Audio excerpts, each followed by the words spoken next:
perkenalkan, saya Alvina Safara Lembang dengan NIM 23109111220055 dari PSKPS FKIK Universitas Lampung Mangkurat angkatan 2023. Jadi di sini saya akan menjelaskan mengenai organ reproduksi pria, organ reproduksi wanita, dan juga fungsi seksualnya.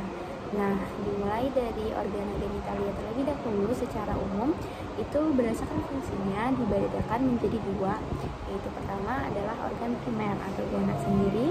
Itu fungsinya adalah untuk memproduksi gamet. Nah, gametnya itu adalah bagi laki-laki adalah spermatozoon dan juga untuk perempuan adalah sel ovum sembion. Nah, untuk organ aksesorianya itu ada ductus dan kelenjar. Nah, fungsinya sendiri itu adalah memberi nutrisi gamet dan mengangkutnya ke arah luar tubuh. Selanjutnya, berdasarkan topografinya, organa genitalia itu dibagi menjadi dua, yaitu organa genitalia interna dan juga organa genitalia eksterna. Nah, berdasarkan jenis kelaminnya dibagi menjadi dua pula, yaitu adalah organa genitalia maskulina dan juga organa genitalia feminina. Selanjutnya masuk ke organa aksesoria. Untuk maskulina sendiri atau untuk pria sendiri itu ada ductus. Ductusnya apa aja sih? Yang pertama itu ada epididymis, ada juga ductus deferens, ada ductus ejaculatorius, ada juga uretra. Nah, kedua itu juga ada namanya glandula aksesoria. Termasuknya adalah vesicula seminalis, glandula prostata, dan juga glandula bulbo-uretralis. Untuk gonadnya sendiri dari organ reproduksi pria adalah testis. Selanjutnya masuk ke organ genital eksternanya itu ada skrotum dan juga penis. Nah, pertama masuk ke penis. Penis itu adalah organ eksternal yang terletak di bagian depan tubuh bagian bawah di antara pangkal paha dan skrotum tubuh pria. Nah, dalam posisi anatomi sendiri, penis itu terletak di bagian anterior atau di depan tubuh pria, dan saat dalam keadaan ereksi mengarah ke depan dengan dorsumnya bagian atas, itu penis menghadap ke arah posterior atau belakang tubuh. Nah, penis sendiri itu memiliki dua peran utama dalam tubuh pria, yaitu dalam sistem reproduksinya, yaitu menjadi organ reproduksi selama hubungan seksual. Nah, hal ini itu penting buat ejakulasi, di mana sperma itu nantinya akan dikeluarkan dari uretra melalui penis yang dapat membuahi ovum dalam sistem reproduksi wanita. Nah, dalam peran sistem urinarinya sendiri, penis itu sebagai bagian dari sistem urinaria. Penisnya saluran ekskresi untuk urin. Nah, uretra juga berfungsi sebagai jalan melalui penisnya mengangkut urin dari kandung kemih ke luar tubuh. Proses ini itu terjadinya melalui pembukaan pada ujung kepala penis dan juga berfungsi sebagai saluran untuk ejakulasi selama proses seksual. Nah, formasi dan struktur penis sendiri itu ada namanya corpus cavernosum dan juga corpus spongiosum. Nah, khususnya untuk corpus spongiosum itu nantinya akan berfungsi untuk melindungi uretra, untuk melindungi saat terjadinya ereksi agar tidak kolaps. Selanjutnya, penis itu terdiri dari tiga struktur utama, dua corpus cavernosum dan juga satu corpus spongiosum. Corpus cavernosumnya itu adalah dua silinder jaringan ereksi yang berada di sisi dorsal penis, sedangkan corpus spongiosum berada di bagian ventral mengelilingi uretra. Makanya itu fungsinya tadi adalah untuk melindungi uretra sendiri. Selanjutnya adalah formasi dan struktur dari penis, itu ada tunika albuginea. Nah, setiap corpus cavernosum dikelilingi oleh tunika albuginea, yaitu lapisan jaringan ikat yang tebal dan padat. Tunika albuginea ini fungsinya untuk menahan dan mempertahankan tekanan darah di dalam jaringan ereksi selama ereksi, serta memberikan kekuatan dan elastisitas pada penis. Nah, untuk vascular space dan ereksinya, jadi selama ereksi itu darah itu mengalir ke dalam jaringan ereksi melalui arteri penis, atau namanya khususnya adalah arteri pudenda. Nah, vascular space itu adalah area dalam jaringan ereksi yang dilapisi oleh endotelium dan dikelilingi oleh jaringan spons atau corpus cavernosum dan juga corpus spongiosum. Nah, saat aliran darah meningkat dan tekanan darah di dalam vascular space itu meningkat, jaringan ereksi mengembang dan juga mengeras. Nah, selanjutnya adalah untuk vascular space sendiri itu di dalam corpus cavernosum ya. Itu terdapat ruang-ruang vaskular yang memungkinkan darah mengalir dan mengisi ruang-ruang ini selama ereksi. Jadi hal ini menyebabkan penis membesar dan juga mengeras. Dari itu ereksi itu ditandai dengan penis yang besar dan mengeras. Untuk struktur anatomisnya sendiri dari penis, itu pertama adalah root atau akarnya. Nah, akar penis itu bagian yang terletak di dasar penis dan terhubung ke struktur internal tubuh. Nah, khususnya adalah tulang pubis. Akar terdiri dari dua bagian utama, yaitu pertama adalah bagian bulbus atau namanya adalah bulbus penis yang terletak di bagian belakang, dan bagian crura penis yang melekatnya pada tulang pubis. Selanjutnya, itu fungsi sendiri dari akar penis ini untuk melekatkan penis ke panggul, memberikan stabilitas juga saat ereksi dan hubungan seksual bagi pria. Selanjutnya itu ada bagian tubuh atau body dari penis. Nah, bagian yang ini adalah memanjang dari akar menuju ke ujung glans atau kepalanya sendiri.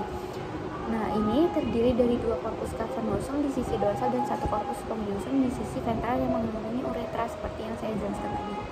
Nah, fungsinya sendiri untuk tubuh penis ini adalah sebagai struktur utama untuk ereksi. Nah, korpus cavernosum ini berisi ruang vaskular yang mengembang saat darah mengalir selama ereksi. Nah, sementara korpus spongiosum itu melindungi uretra dan membantu menjaga saluran tersebut terbuka selama ereksi supaya tidak terjadinya kolaps ya. Nah, tubuh terakhir dari penis adalah kepala glans. Glans itu adalah ujung distal dari penis yang bentuknya itu seperti helm. Nah, pertanyaannya adalah kenapa ujung dari penis harus berbentuk seperti helm? Jawabannya adalah untuk memudahkan masuk ke vagina. Nah, glans adalah ujung distal dari penis dan merupakan bagian paling sensitif. Merupakan pembesaran dari korpus spongiosum, juga glans terletak di ujung tubuh penis dan seringkali tertutupi oleh kulup atau prepucium pada pria yang belum disunat, atau bisa disebut dengan sperma.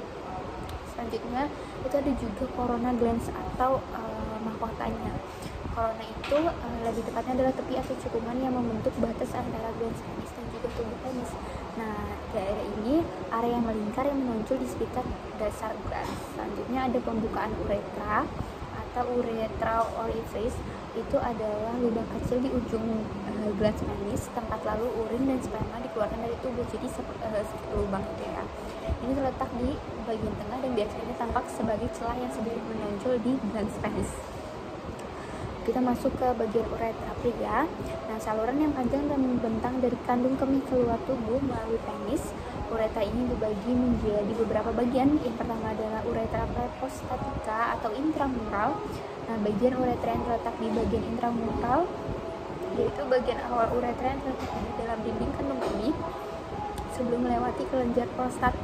Nah, ada juga uretra prostatik, itu bagian uretra yang melewati kelenjar prostat. Di sini uretra itu menerima cairan dari kelenjar prostat dan juga vesicula seminalis. Yang ketiga ada uretra membranosa, bagian pendek dari uretra yang melewati otot-otot dasar panggul. Selanjutnya ada juga uretra spongiosa atau perineum, itu bagian yang berada di dalam korpus spongiosum penis dan berakhir di ujung glans penis. Selanjutnya saya akan menjelaskan mengenai sphincter uretra sendiri. Jadi sphincter internal uretra itu adalah otot polos yang mengelilingi bagian dalam uretra, khususnya di area praprostatika atau intramural dan bagian prostatik. Jadi untuk muskulus sphincter internal ini bakalan bekerja dengan cara yang tidak disadari. Nah, sphincter ini terletak di sekitar uretra di dalam dinding kandung kemih dan di awal uretra prostatik. Fungsinya sendiri itu pertama adalah untuk kontrol tekanan, yaitu mengatur aliran urin dari kandung kemih ke uretra dan mencegah reflux urin kembali ke dalam kandung kemih. Kedua adalah mencegah reflux seperti yang saya bilang selama ereksi pada pria. Sphincter internal mencegah sperma dari masuk kembali ke kandung kemih. Nah, yang ketiga ada kontrolnya. Kontrolnya sendiri itu adalah involuntar, tidak disadari, tidak dapat dikendalikan secara sadar. Kontrol atas sphincter ini otomatis dan dipengaruhi oleh sistem saraf otonom. Selanjutnya ada juga sphincter eksternal uretranya. Nah, ini adalah otot yang disadari. Terdiri dari otot rangka yang mengelilingi bagian luar uretra, terletak di bawah sphincter internal. Pada pria, sphincter ini meliputi bagian membranosa dari uretra, sedangkan pada wanita, sphincter eksternal terletak di sekitar uretra bagian bawah. Nah, fungsinya sendiri adalah kontrol saat buang air kecil, juga untuk ejakulasi. Saat buang air kecil, mengatur pembukaan dan penutupan uretra untuk memungkinkan kontrol yang sadar terhadap buang air kecil. Sedangkan untuk ejakulasi, untuk pria sendiri, itu sphincter eksternal membantu dalam proses ejakulasi dengan mengatur pengeluaran sperma dari unta. Nah, kontrol selanjutnya adalah dengan cara volunteer atau disadari, dapat dikendalikan secara sadar. Ini memungkinkan individu untuk menahan atau mengontrol keinginan untuk buang air kecil dan juga ejakulasi sendiri. Selanjutnya yaitu saya akan menjelaskan mengenai epididymis. Nah, epididymis sendiri adalah struktur berbentuk seperti tabung yang terletak di bagian belakang dan atas testis yang terdiri dari 3 bagian utama. Pertama adalah kepala, juga kedua ada tubuh, dan ketiga adalah ekor. Jadi ada kaput, korpus, dan juga kauda. Fungsinya sendiri adalah untuk pematangan sperma. Jadi epididymis sendiri adalah tempat pematangan sperma yang diproduksi oleh testis. Nah, sperma yang baru diproduksi di testis membutuhkan waktu yang untuk matang di epididymis sebelum dapat digunakan untuk fertilisasi.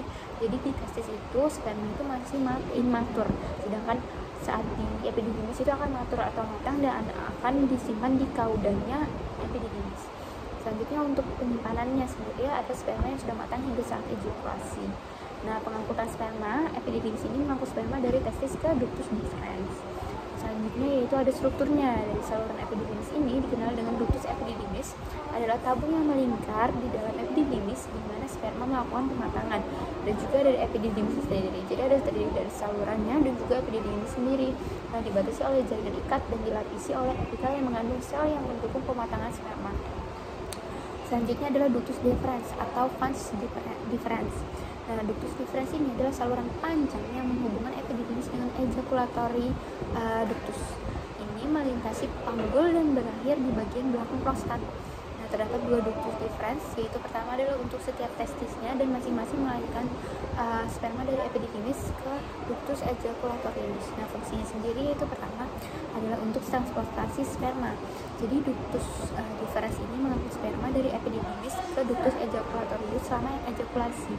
Selanjutnya adalah untuk penyimpanannya, juga berfungsi sebagai penyimpanan cadangan sperma yang telah matang sebelum ejakulasi. Nah, untuk kontraksi otot sendiri, itu memiliki otot polos di dini yang berkontraksi selama ejakulasi untuk mendorong sperma menuju ductus ejaculatorius. Untuk strukturnya sendiri, itu ada terdiri dari ductus deferens dan juga ampula ductus deferens. Nah, ductus deferens sendiri, itu dinding ductus deferens itu terdiri dari 3 lapisan. Lapisan mukosa, lapisan otot dalam dan luar, dan juga lapisan adventisia. Untuk ampula ductus deferens sendiri, itu bagian yang membesar dari ductus deferens sebelum bergabung dengan ductus ejaculatorius. Hubungan dan alur spermanya itu yaitu pertama adalah produksi sperma. Spermanya itu diproduksi di testis dan kemudian dikumpulkan ke epididymis. Sedangkan untuk pematangan sperma sendiri, sperma matang akan itu di epididymis. Untuk transportasinya adalah sperma diangkut dari epididymis melalui ductus deferens. Dan untuk gabungan dengan cairan seminal, sperma bercampur dengan cairan seminal dari vesikula seminalis dan cairan dari kelenjar prostat di ductus ejaculatorius. Dan untuk ejakulasinya, sperma dikeluarkan dari tubuh melalui uretra sama ejakulasi. Nah, untuk organ reproduksi wanita sendiri, untuk produksi sel telurnya atau disebut dengan oogenesis, itu melalui proses yang disebut dengan oogenesis. Setiap bulan akvarium melepaskan satu sel telur yang matang dalam siklus akvarium. Siklusnya sendiri adalah sekitar 28 hari ya. Nah, untuk memfasilitasi reproduksinya, setelah dilepaskan oleh akvarium, sel telur itu bergerak ke tuba falopi, di mana pembuangan oleh sperma dapat terjadi, atau letaknya adalah khususnya di ampula tuba uterina. Nah, produksi hormon seks itu nantinya akvarium juga memproduksi hormon-hormon utama seperti estrogen, progesteron yang mengatur siklus menstruasi. Nah, mempersiapkan tubuh untuk kehamilan dan menjaga kesehatan sistem reproduksi wanita secara keseluruhan. Struktur lainnya yang ada di organ reproduksi wanita adalah mons pubis atau rambut kemaluan. Sebenarnya tujuan utamanya adalah untuk menghindari gesekannya, tapi mons pubis ini adalah tonjolan jaringan lemak yang berada di atas tulang kemaluan atau simfisis pubis. Fungsinya sendiri adalah untuk melindungi tulang kemaluan dan kelenjar reproduksi dari tekanan eksternal. Selanjutnya ada labia mayora. Labia mayora adalah 2 lipatan kulit tebal yang membentang dari mons pubis ke arah belakang atau mengelilingi labia minora dan struktur lainnya. Fungsinya adalah untuk melindungi struktur interval vulva, termasuk labia minora, klitoris, dan juga lubang uretra serta vagina sendiri. Selanjutnya ada labia minora. Labia minora ini adalah 2 lipatan kecil yang halus. lebih kecil dari yang mayora dan terletak di dalam labia mayora. Labia minora ini mengelilingi lubang uretra dan vagina. Nah, fungsinya sendiri itu untuk melindungi bukaan uretra dan vagina serta mengandung banyak kelenjar minyak dan pembuluh darah yang berperan dalam respon seksual sendiri. Selanjutnya, struktur lainnya adalah klitoris. Klitoris ini homolog dengan penis ya. Jadi, klitoris ini adalah struktur kecil dan sangat sensitif, terletaknya di depan labia minora di atas bukaan uretra sendiri. Dan klitoris ini terdiri dari kepala, glans, dan tubuh yang sebagian besar tersembunyi di bawah kulit. Fungsinya sendiri itu untuk organ utama dalam stimulasi seksual wanita dan mengandung banyak sekali saraf sensori. Selanjutnya adalah uretral orifice-nya dari organ reproduksi wanita itu adalah bukaan uretranya terletak di depan bukaan vagina. Fungsinya adalah tempat keluarnya urin dari kandung kemih ke luar tubuh. Nah, untuk vagina introitus vagina itu bukaan vagina yang terletak di bawah uretra orifice-nya sendiri, dan fungsinya adalah untuk jalur keluarnya menstruasi, hubungan seksual, dan juga jalur kelahiran. Selanjutnya adalah juga kelenjar Bartholin. Nah, kelenjar Bartholin ini adalah kelenjar kecil yang terletak di kedua sisi bukaan vagina. Jadi fungsinya adalah menghasilkan cairan yang berfungsi sebagai lubrikasi selama hubungan seksual. Kalau di pria itu ada namanya glandula Cooper. Itu juga untuk menghasilkan cairan pelumas untuk lubrikasi. Selanjutnya adalah organ vagina. Vagina itu berfungsi sebagai saluran penghubung antara organ reproduksi internal dan juga eksternal. Tapi vagina termasuk organ reproduksi internal ya. Nah, ini berbentuk tabung yang elastis dan menghubungkan cervix atau leher rahim dengan vulva, bagian luar alat kelamin wanita. Dan struktur anatomis vagina sendiri itu pertama ada dinding vagina. Dinding vagina itu terdiri dari 3 lapisan. Pertama adalah lapisan mukosa, lapisan terdalam. Nah, itu terdiri dari epitel squamosa berlapis dengan keratin yang memiliki banyak lipatan atau rugin. Nah, memungkinkan dinding vagina untuk merenggang juga. Selanjutnya ada lapisan otot atau lapisan tengah terdiri dari otot polos yang memberikan fleksibilitas dan kekuatan untuk kontraksi, penting dalam persalinan dan hubungan seksual. Terus terdapat juga lapisan adventitia, yaitu lapisan terluar terdiri dari jaringan ikat yang mengandung pembuluh darah, saraf, dan juga limfatik. Nah, juga ada fornix vagina sendiri, itu bagian atas vagina yang mengelilingi cervix, terdiri dari fornix anterior, posterior, dan juga lateral. Nah, untuk fungsinya sendiri, fornix ini berfungsi sebagai penampung semen setelah ejakulasi. Nah, ini memungkinkan sperma bergerak menuju cervix. Selanjutnya itu ada uterus atau rahim. Ini berbentuk seperti buah pir terbalik. Fungsinya adalah termasuk untuk implantasi embrio, perkembangan janin selama kehamilan, dan juga kontraksi selama persalinan. Bagian dari uterus ini ada pertama adalah cervix atau leher rahim.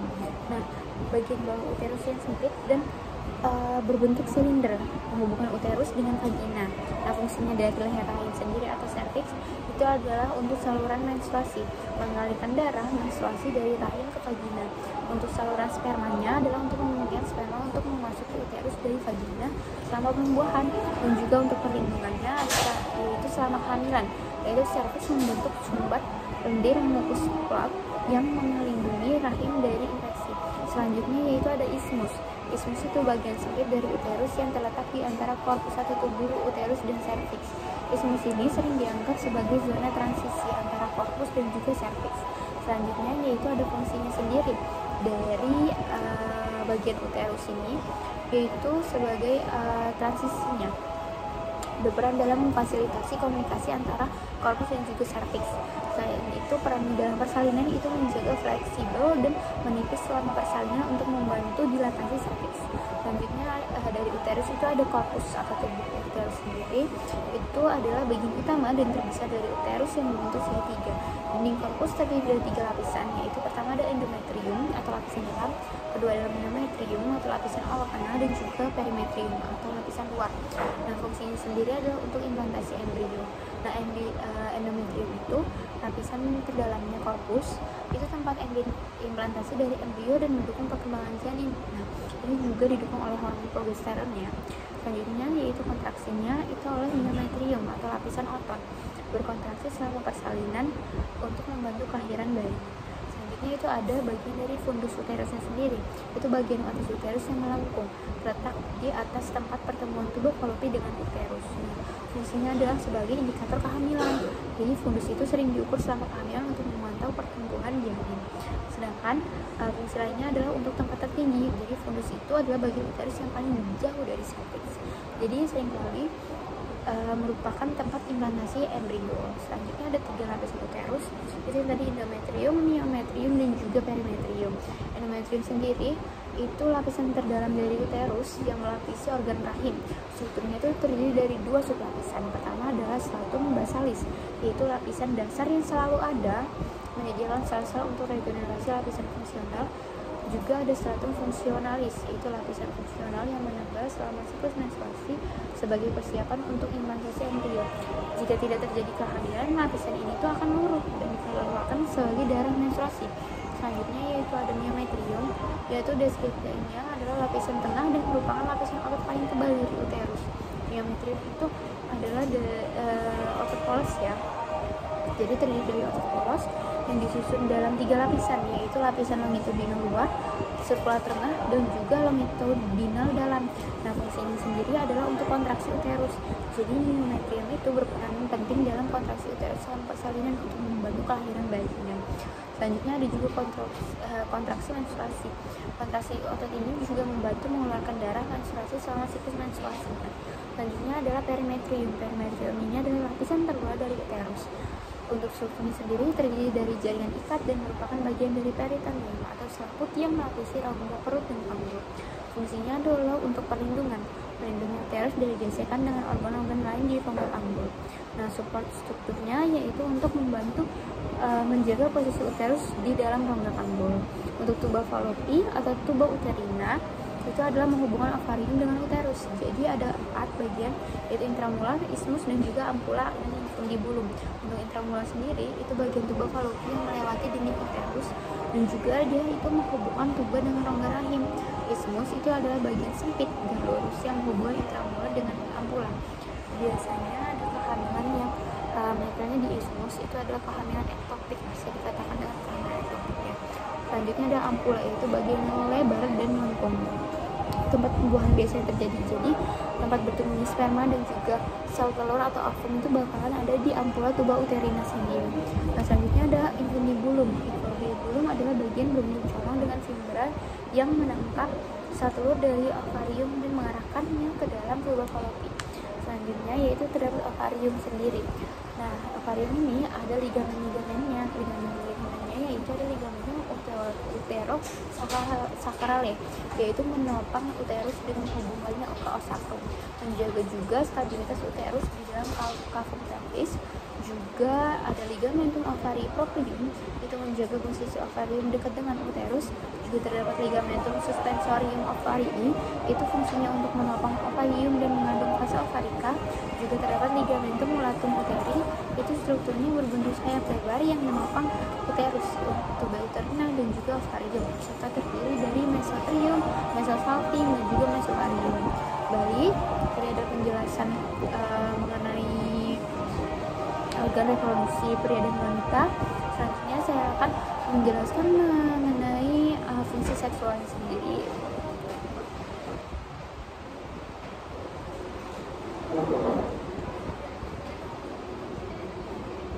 Baik, pada pria, penis pertama adalah berfungsi sebagai organ untuk penetrasi seksual dan saluran untuk ejakulasi serta pengeluaran urin. Penis sendiri itu terdiri dari 3 bagian, pertama yaitu akar, tubuh, dan juga penis. Nah, selama stimulasi seksual, darah itu mengalir ke jaringan erektil, menyebabkan ereksi. Hal itu yang bisa menyebabkan ereksi. Selanjutnya ada skrotum atau kantung yang berfungsi untuk melindungi dan juga menampung testis. Nah, skrotum itu mengatur suhu testis untuk memproduksi sperma secara optimal. Juga untuk organ seksual internalnya itu ada testis sendiri. Testis itu dibungkus oleh skrotum ya. Testis itu menghasilkan sperma dan mengandung testosteron. Jadi testis itu adalah tempat produksi sperma yang sangat penting untuk reproduksi. Selanjutnya juga ada epididymis, yaitu tempat penyimpanan dan pematangan sperma yang diproduksi di testis. Selanjutnya ada vas deferens, itu ada saluran yang mengangkut sperma dari epididymis ke uretra. Selanjutnya ada juga kelenjar prostat. Kelenjar prostat ini menghasilkan cairan yang bentuknya itu bagian dari ejakulasi. Nah, membantu nutrisi dan transportasi sperma sendiri. Selanjutnya ada kelenjar bulbo uretralis atau disebut juga dengan glandula Cooper. Glandula Cooper ini menghasilkan cairan lubrikan yang membantu membersihkan dan juga melindungi uretra sebelum ejakulasi. Nah, untuk sistem sarafnya sendiri, sistem saraf pusat dan otonom mengatur respon seksual termasuk ereksi, ejakulasi, dan juga sensasi-sensasi seksualnya itu pada organ reproduksi pria. Nah, untuk pada organ reproduksi wanita sendiri, organ seksual internalnya itu termasuk vulva, itu termasuknya adalah labia majora, labia minora, dan fungsinya adalah melindungi struktur internal organ genital. Labia di sini juga berperan dalam stimulasi seksual. Selanjutnya ada juga klitoris atau yang homolog dengan penis. Itu adalah organ kecil yang sangat sensitif dan berfungsi sebagai pusat kenikmatan seksual. Nah, klitoris ini memiliki banyak ujung saraf dan terlibat dalam orgasme. Untuk organ seksual internalnya itu ada vagina, ada rahim, ovarium, dan kelenjar Bartoli dan lainnya. Untuk vagina sendiri itu adalah saluran fleksibel yang menghubungkan organ genitalia eksternal dengan rahim. Untuk vagina ini menerima penis selama hubungan seksual ya, dan juga berfungsi sebagai saluran persalinan. Untuk rahim atau uterus itu tempat di mana fertilisasi secara terus dapat terjadi, atau lebih tepatnya ada di ampula tuba uterina, dan tempat berkembang janin selama kehamilan atau adanya di endometriumnya. Dan rahim juga terlibat dalam kontraksi saat orgasme. Nah, ada juga ovarium, itu menghasilkan sel telur atau ovum dan hormon seks seperti estrogen dan progesteron. Dan ovarium juga berperan dalam siklus menstruasi dan ovulasi. Jadi penjelasannya adalah estrogen itu akan merangsang proses ovulasi, akan merangsang pematangan sel ovumnya sendiri. Progesteron itu membantu dalam implantasi ke endometrium atau uterusnya sendiri. Selanjutnya adalah kelenjar Bartholin, itu fungsinya untuk menghasilkan sel cairan pelumas yang membantu mengurangi gesekan selama hubungan seksual. Untuk sistem sarafnya sendiri itu mengontrol sensasi dan respon seksual termasuk orgasme dan perasaan nikmat.